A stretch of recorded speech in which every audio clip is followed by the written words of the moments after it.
चौथी बात यह है, बीजेपी वाले बोल रहे इसमें सब कुछ है, मुसलमानों का फायदा है, औरतों का फायदा है। आज से थोड़े दिन पहले हैदराबाद में फतेह दरवाजे पे एक चालाक आदमी था, लगता है उन्हें भी मोदी जी की शागिर्दी में निकला सो था। उन्हें क्या बोला, आप मेरे पास आओ, जिसके सर टकले हैं मैं दवा देता हूं, बाल उग जाते। लाइन लग गई वहां पे, लगा दगा दवा लगा, बाल उगते। अब पब्लिक बेचारी, तो मोदी जी भी यही बोल रहे, दवा ले लो सब चीज ठीक हो जाती। इनकी दवा नहीं है, ये दवा मौत है। ये दवा नहीं दे रहे, मौत का पैगाम देना है। ये वक्फ को छीनने के लिए ला रहे हैं।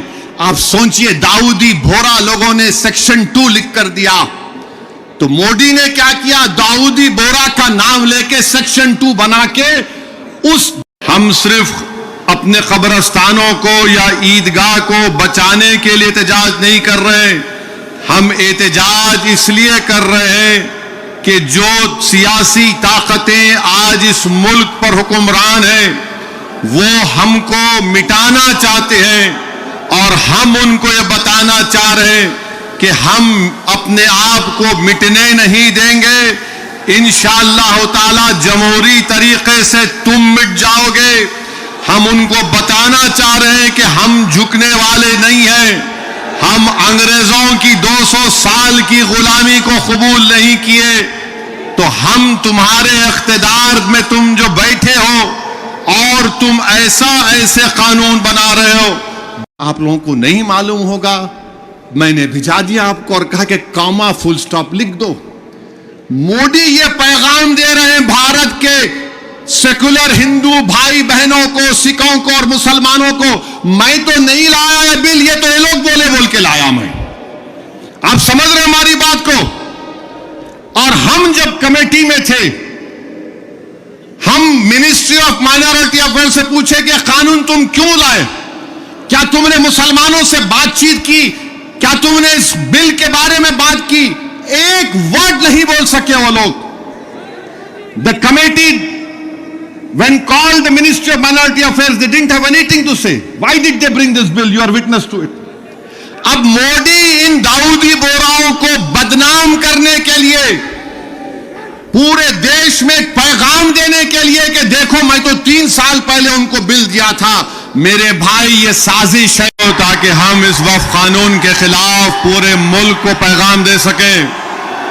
हमारे खवातीन भी फोन की लाइट खोल सकते हैं आप,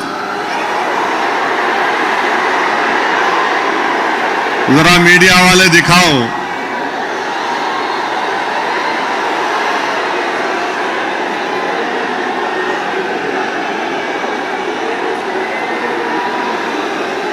अब जरा जेब में रख लो फोन को। आपसे अहम बात यह कह रहा हूं कि अब जब जलसा खत्म हो के यहां से आप निकलेंगे, आप लोग पुरअमन तरीके से अपने अपने मुकामात को जाएंगे। आप झंडे लहराते हुए नहीं जाएंगे, सब्र और तहम्मुल का मुजाहरा करते हुए सरजमीन हैदराबाद के अमन को और मजबूत करते हुए आप यहां से जाएंगे ना आराम से इंशाअल्लाह। और घर को जाके बैठना नहीं, ईशा की नमाज गोल नहीं करना, ईशा पढ़ना है मेरे को भी और आपको भी, तो ईशा भी पढ़ेंगे ना आप।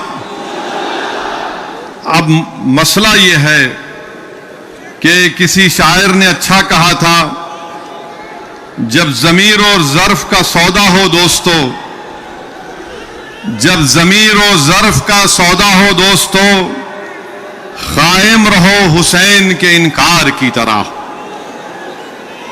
मैं आपको ये बताना जरूरी समझता हूं कि इस कानून के खिलाफ all India Muslim personal law board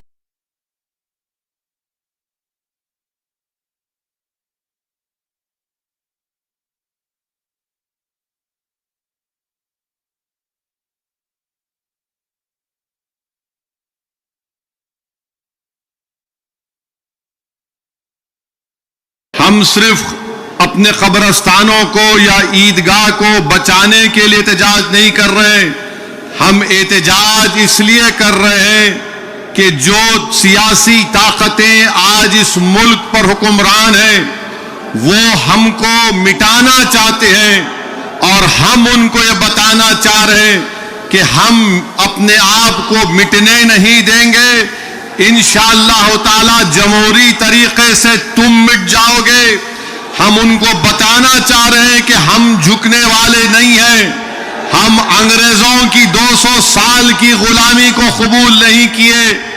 तो हम तुम्हारे इख्तिदार में तुम जो बैठे हो और तुम ऐसे कानून बना रहे हो जो हमारे आईन और संविधान के फंडामेंटल राइट के खिलाफ है।